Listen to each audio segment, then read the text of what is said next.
Hello, hello, hola mi gente. Welcome back to Walk Around Puerto Rico. My name is Daniela and this is Hannah. and today we'll be talking about reggaeton, the music genre, some icons in this field and how did it came to be.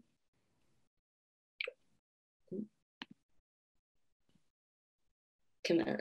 Oh, there are names. Yeah. Okay, so first things first. I guess in class we discussed as usual, like our names, pronouns, and our top three music genres was like the big question. And then we were prompted to think about if you could combine these music genres, what type of music would it create? Why is music so important for the youth? How has music revolutionized the world? And what topics should we be singing about? Music can be a medium for people to express themselves. So thinking about these things and how it is used and how can we use it to express our own voices is definitely something to keep in mind through this lesson as we go through the different artists to see how they've used their voice. So where does the sound come from? There's a few different stops we're gonna make. But the first stop was in Panama, where locals were translating Jamaican dancehall to Spanish. So here, like, we started hearing the starting evolutions of reggaeton, because it is heavily influenced by dancehall. And then from Panama, the next stop was Panamanian artist General arrives in Brooklyn, where there was already like a Spanish rap revolution going underway with the legendary Vico C albums. And so that influence was coming together. Artists were meeting each other, working with each other, being influenced with the different scenes that were happening, both like in the islands and in the barrios up in New York and such. And then finally, in 1991, there was a tiny bar in Old San Juan, very romantic, meets Ivy Queen, who is who is a huge figure in the reggaeton genre, and thusly births the underground movement that will become reggaeton. And so once the sound landed in Puerto Rico, it was transformed by adding sounds of bomba and hip hop. And yeah, the bomba is coming back again, as you remember. It's infectious with how much people love the sound, as they should. And so this video that we have linked, we will link as well below. It explains reggaeton in 2 minutes and with a focus on the music theory of it. It breaks down the beats a lot, especially the Dembow, which is like the bass beat that it's signature to reggaeton. Like if you hear that, you're like, oh, this is it. It's really informative and like really helps you recognize also reggaeton influences outside of the genre in like American pop music too. Yeah, it goes dun, dun, dun, dun, dun, dun, dun. It's so fun. So we have here icon Bad Bunny dancing. To distract you while I'll talk a little bit about what this dance is. So el perreo, it translates into something like doggy style. It follows the heavy percussion beat called Dembow, and this is the dance for reggaeton. So it's very common to see young people, especially, but old people throwing it down too. You can see them dancing in pairs. It's a sensual dance. They like grind with each other. And it's all focused on like moving the hips. Yeah, and just basically like marking the beat with your hips. So pretty fun.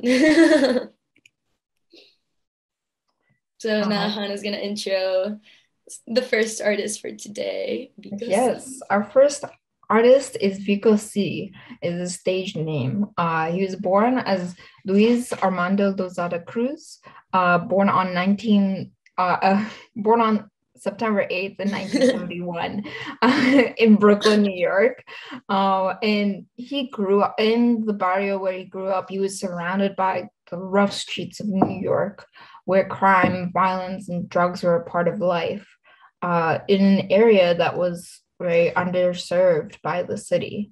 And he addressed the corruption, classism, and claims for justice in his own music, especially in this one song, La Recta Final.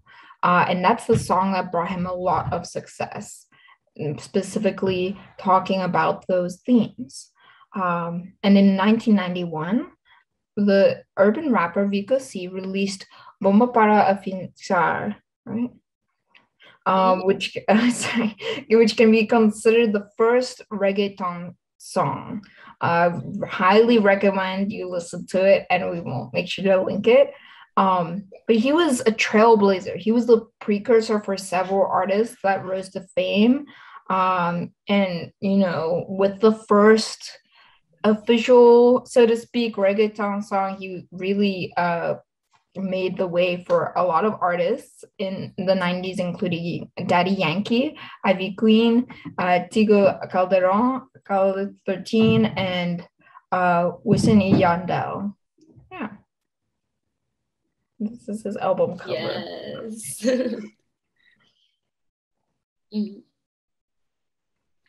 So reggaeton, even though it's a very popular sound nowadays, it was very highly stigmatized for a long time. So for more than a decade, this music, like I said, was highly stigmatized, especially by politicians and people in higher classes, for the use of this explicit lyrics and the lack of being able to identify with them as well. So people in the higher classes, like their exposure to violence and drugs and corruption, it tends to be a lot less than people who live like in these barrios in the hood, and therefore like they would say that this music was for the lower class, like, and it's not music of good people, because they spoke about these things. But just because they speak about these things because they're seeing them, they were trying to interpret what was happening around them, that doesn't give them the title as bad. They're good people that just are born into difficult circumstances. And through this music, they were trying to understand what was happening around them and playing into the social roles that they were given.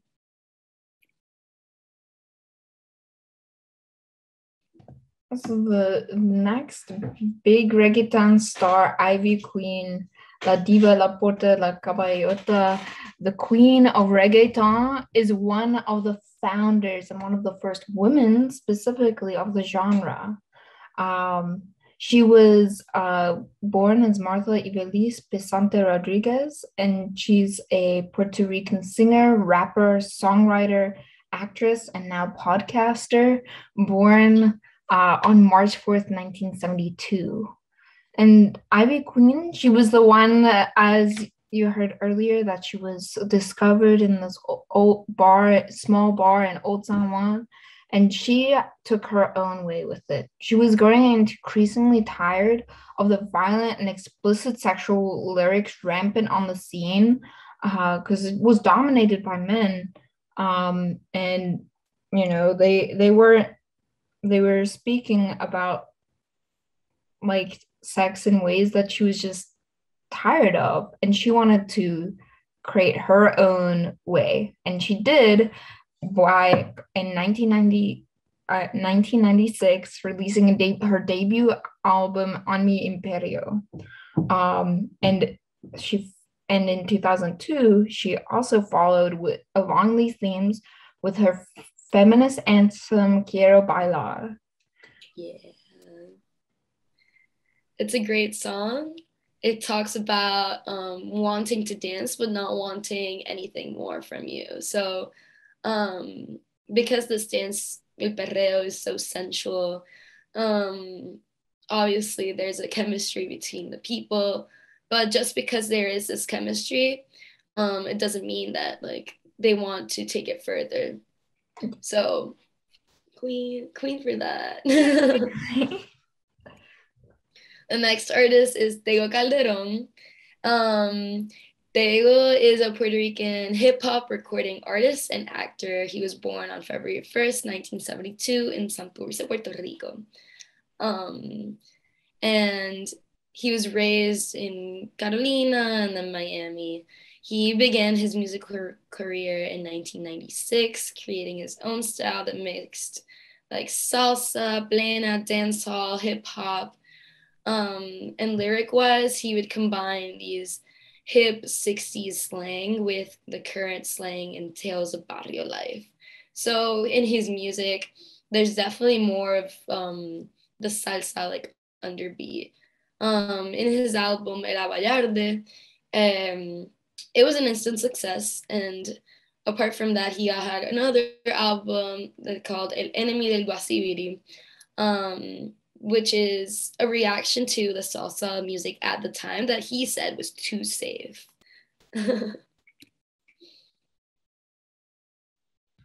Our next artist is Residente. He was born as Rene Perez Joglar and born on February 23rd, 1978 in San Juan, Puerto Rico. So while he's known professionally on stage as Residente, he's a rapper, singer, writer, and filmmaker who's best known as one of the founders of the Puerto Rican alternative rap group called Calle 13 or 13. They have won 24 Latin Grammys, the most awarded to a single group in Latin music history. So, he's something of a big deal. As everyone, like these are all stars that we're sharing with you today. And he got a start by writing poetry and a few songs while in college, mostly by himself. And he was mainly self-taught. And he started a duo with his brother, Visitant, called Calle 13. And the music is very varied and has influence from a lot of different genres, including salsa, jazz, folk, and rap. Very capable artist. Yeah. We'll also link some songs below. So the genre's rise to popularity, like we mentioned before, it was highly stigmatized for a while. But it wasn't until 2017. I mean, okay. And I'm sure you've all heard Gasolina because that was a hit by Daddy Yankee earlier in the 2000s. But it wasn't until 2017 when Despacito by Luis Fonsi and Daddy Yankee came out that it made the #1 world top hits. Everywhere, anywhere around the world, people will be like, Despacito. This song was actually the #1 view on YouTube until the Baby Shark video came out. And that was like last year. This song's lyrics are more romantic. The beat has still the same concept of Dembow, but it's also like a softer, more danceable beat. Like there's musicians that like take it, they put the Dembow like on hyper speed and like you go like and then there's like the cute romantic like Dembow that's like danceable and like cute and stuff. And nowadays, reggaeton is one of the most listened to genres in the world, which is really fascinating coming from such a small place. So Bad Bunny, I'm sure you've heard of Bad Bunny. He is an icon. Benito Antonio Martinez Ocasio was born on March 10th, 1994 in Vega Baja. And he is a chart-topping Puerto Rican singer, rapper, and producer based in San Juan, who's become a dominant voice in Latin trap and a general trendsetter for música urbana since arriving on the scene in 2016 with Soy Peor. And yeah, that was him in the GIF earlier. So he obviously has really good moves too. Um, and he achieved this popular status before he ever released an album, which is really impressive. And he has like a chameleon-like approach. He melds Latin soul, pop, and R&B with hard-hitting trap beats and reggaeton with the slippery delivery that revels in allowing like emotions to color his songs, which like these emotions they range all from humor and pathos to heartbreak and anger, and sometimes all in the same song. So it's really like a journey, like listening to even just one song. His productions are really awesome. Yeah, he even has like a rock hit, which is crazy. Oh my god, he like dabbles in everything, and he's also a fashion icon. As you can see, he's beautifully dressed with all these vibrant colors. He doesn't care. He's awesome. So a little bit about this scene. There is a version of rap and trap that becomes conscious rap, where people talk about what's happening in the world or like what they're feeling and expressing. So rappers use this music medium for conscious awakening, and they like tell people to like realize certain things. They talk about social justice or injustice, inequality, and lack of opportunity. And actually, Residente and Bad Bunny went, they're people who have a lot of backing from like the population, and they're people who are very aware of social injustice in Puerto Rico. So in 2019, they actually went to La Fortaleza, which is like the Puerto Rican White House, to talk with the governor that at the time resided there, to talk about like education, crime, the fiscal control group, and the audit and debt that the island is in. So they needed answers, and they went there at 5 a.m. in the morning and demanded to get them. And then it was really nice to see like they wrote some essays about their experience, which were really interesting. I didn't read the full thing, but it's important for them to, it was so important for the people to hear that there was people in power, because even though they're musicians, they hold a lot of sway because of their popularity. Just to hear them go and like care, was just amazing. So Hannah's gonna present now the little project we got for today. Yeah, so we need you to design your own reggaeton single. I did this and it was so much fun. Doing it in the style of the Spotify template. So you'll have your cover, your title, and your artist name. So you can get started with just like making a sketch of how you like your album cover to be, and then include who it would be featuring. Maybe one of the artists from today. Maybe you want to get a feature in there. And your artist name and the song name. And you can see from this cover, you can have a lot of fun with it. Like this one is like pretty wild. It's so much is happening in it.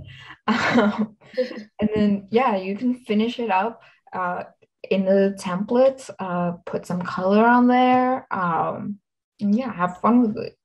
Yeah, we'll be linking the handout below as always. Yeah, and that's it from us for today. Next class we'll be talking about how the kitchen is the heart of the home, And we're giving you a bunch of recipes, so make sure to pause and write it down or try and make them as we speak. I don't know. Have fun. In the live version, we cooked tembleque together. You're more than welcome to do that. And then we'll see you next time. See you. Bye.